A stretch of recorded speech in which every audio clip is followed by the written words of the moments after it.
लखनऊ में भारतीय आदिवासी राष्ट्रीय गिहार महासभा के तत्वाधान में आयोजित एक भव्य कार्यक्रम में कांग्रेस पार्टी के अनुसूचित जाति जनजाति विभाग के राष्ट्रीय अध्यक्ष और पूर्व मंत्री राजेंद्र पाल गौतम का भव्य स्वागत किया गया। कार्यक्रम का आयोजन समाज सेवी ओम प्रकाश गिहार की अगुवाई में हुआ, जिसमें हजारों की संख्या में गिहार समाज के लोग शामिल हुए। इस अवसर पर गिहार समाज के लोगों ने अपनी बात मजबूती से रखते हुए कहा कि समाज को लंबे समय से नजरअंदाज किया गया। अब समय आ गया है कि संगठन और राजनीति में समाज को भी उचित भागीदारी दी जाए। कार्यक्रम में बोलते हुए राजेंद्र पाल गौतम ने उत्तर प्रदेश की योगी सरकार पर गंभीर सवाल खड़े किए हैं। उन्होंने कहा कि प्रदेश के प्राथमिक विद्यालयों को एक एक कर बंद किया गया। यह निर्णय गरीब, दलित, आदिवासी और पिछड़े वर्गों को शिक्षा से वंचित करने की साजिश का हिस्सा है। आप किसी का भी वोट बैंक मत बनो।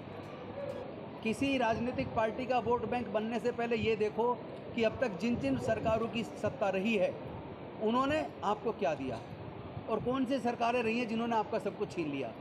कौन है जो आपके लिए लड़ सकता है, कौन है जो राष्ट्रीय स्तर पर संसद के अंदर भी, संसद के बाहर रोड पे भी जो आपके लिए लड़ने का मादा रखता है, जो आपके बच्चों के भविष्य को अच्छा बनाने का संकल्प लेके काम कर रहा, आप उसके साथ खड़े होइए। अब समाज को बंटने से काम नहीं चलेगा, समाज को एकजुट होकर इस लड़ाई को लड़ना पड़ेगा। तो क्या कांग्रेस इस बार शेड्यूल कास्ट के वोट बैंक को उत्तर प्रदेश में इकट्ठा करके अपनी तरफ, केवल उत्तर प्रदेश नहीं, पूरे देश के अंदर शेड्यूल्ड कास्ट जाति के लोग ये महसूस कर रहे हैं कि उनका जितना भला कांग्रेस जब तक मजबूत थी तब तक हो गया, क्योंकि उस वक्त तो केवल वजीफे के पैसे से बच्चे पूरे साल की फीस दे के इंजीनियर बन जाते थे, 2 जोड़ी कपड़े भी बनवा लेते थे उसी वजीफे के पैसे से। आज वजीफा ख़त्म हो गया है। स्पेशल कंपोनेंट प्लान फंड का जो पैसे के जो प्रोविज़न किया था सरकार ने, ट्राइबल सब प्लान का जो ट्राइबल के लिए फंड का इंतजाम किया था, वो सारा इस भारतीय जनता पार्टी की सरकार ने ट्राइबल सब प्लान, स्पेशल कंपोनेंट प्लान बिल्कुल लगभग ख़त्म कर दिया है। एजुकेशन का बजट गिरा के 3% से भी नीचे ले आए,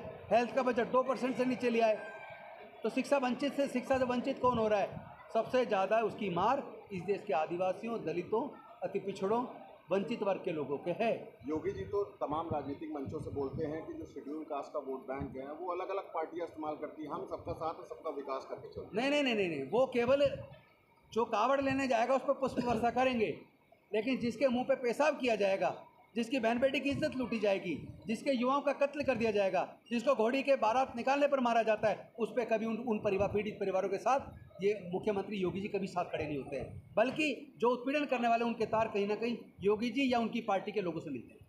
मंत्री जी, एक सवाल हमारा ये है कि आज आप गिहार समाज की बैठक में आए हुए हैं, ये बहुत ही नहीं, राहुल जी खुद कह रहे हैं कि ये वर्ग जो लोग मुख्य धारा से कट गए, जिनको हिस्सेदारी भागीदारी नहीं मिली है, हम ये जाति का सर्वे, शैक्षणिक सर्वे, सामाजिक सर्वे, आर्थिक सर्वे इसीलिए करवा रहे हैं ताकि एक एक्सरे हो जाए और सब समाजों की स्थिति का एक्यूरेट आकलन हो जाए, ताकि आगे की योजनाएं सरकार सबको कैसे आगे बढ़ाना उसके लिए योजना बना पाए।